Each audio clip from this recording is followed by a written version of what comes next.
this video, we'll take a look at the collapse of the Champlain Towers South Condominium. But before we get into it, I want to preface this video with a statement. This was a devastating tragedy which claimed the lives of many innocent people. That being said, this event should remind us all of just how precious life is and how easily it can be taken away in the blink of an eye, like a thief in the night, without warning.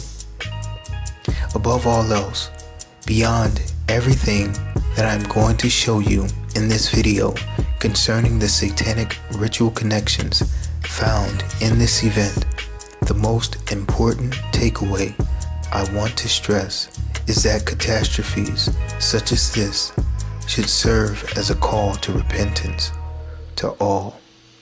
In Luke chapter 13, Messiah tells a story of the Tower of Siloam that fell unexpectedly and killed several people. Luke 13 verse 1 through 5 declares, "There were present at that season some that told him of the Galileans, whose blood Pilate had mingled with their sacrifices. And Joshua answering said unto them, Suppose ye that these Galileans were sinners above all the Galileans, because they suffered such things? I tell you, nay, but except ye repent, ye shall all likewise perish.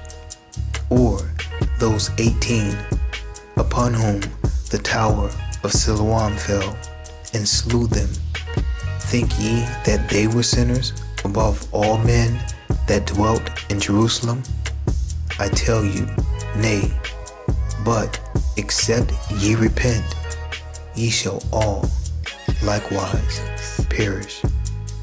The collapse of the Tower of Siloam is very much relatable and similar to the collapse of the Champlain Towers, since these towers fell in the middle of the night while most people were sleeping and unaware that death was waiting for them. Mashiach mentioned the collapse of the Tower of Siloam in order to emphasize the importance of knowing that death comes unexpectedly. Therefore, we must live repentant lives. That means daily taking the time to reflect upon and review our actions, to feel contrition and regret for our wrongs, and to make a conscious decision to actively commit to changing our ways for the better, so that we become more like our Savior and less like ourselves. In the scriptures, towers are used figuratively as a symbol for protection and provision. Ultimately, the Most High is our tower.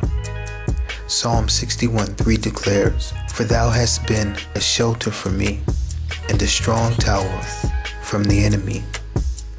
Proverbs 18:10 declares, "The name of the Lord is a strong tower. The righteous runneth into it and is safe."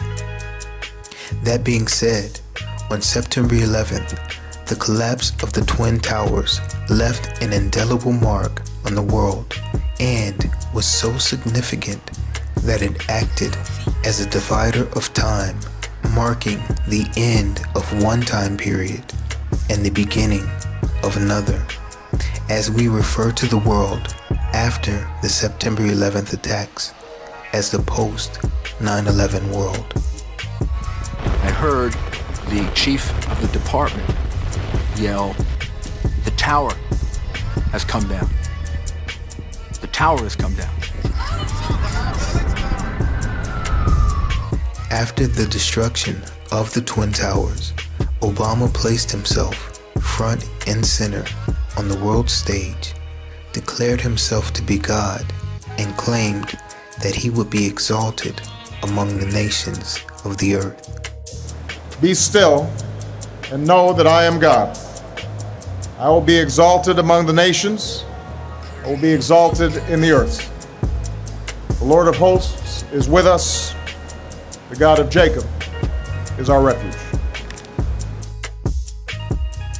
He then signed the beam in red ink with a defiant message of rebellion, which was aimed at God, and declared, "We remember, we rebuild, we come back stronger." This message at ground zero for 9/11 signified the reversal of Genesis 11:9, when Yah destroyed the Tower of Babel, confounded the language, and scattered man across the face of the earth, destroying the one world government that was being built by King Nimrod as an affront to and in defiance of Yah. The building and destruction of towers has had biblical significance from the very first ancient civilization conceived by mankind, and in like manner, it has also been connected with rebellion against God and the desire to form a one-world government by an evil tyrant who tries to lead the people away from God. Genesis 11:1 declares, "And the whole earth was of one language and of one speech." Verse 4 goes on to tell us this, "And they said, Go to, let us build us a city and a tower, whose top may reach unto heaven, and let us make us a name, lest we be scattered abroad upon the face of the whole earth." The destruction of the Twin Towers on 9/11 led to the building of the Freedom Tower, also known as One World Trade Center. The Freedom Tower is 1,776 feet tall, which connects it to July 4th, 1776, Independence Day, Rebellion, and Revolution. This also connects to Obama's speech at the American Revolution Museum and his reference to 76 days. Tonight, I want to talk as plainly as I can about the stakes in this election. Because what we do these next 76 days will echo to generations to come. Remember, 7 plus 6 is 13, the number of rebellion. Moreover, it also points to Joe Biden's goal of having 70% of the American population in submission to the Antichrist by being crowned with the venom of the serpent by July 4th or Rebellion Day as well. Our goal by July 4th is to have 70% of adult Americans with at least one shot and 160 million Americans fully vaccinated. The number 160 million was not a random number. It was meant to connect this rebellion with the number 16. Let me show you how and why.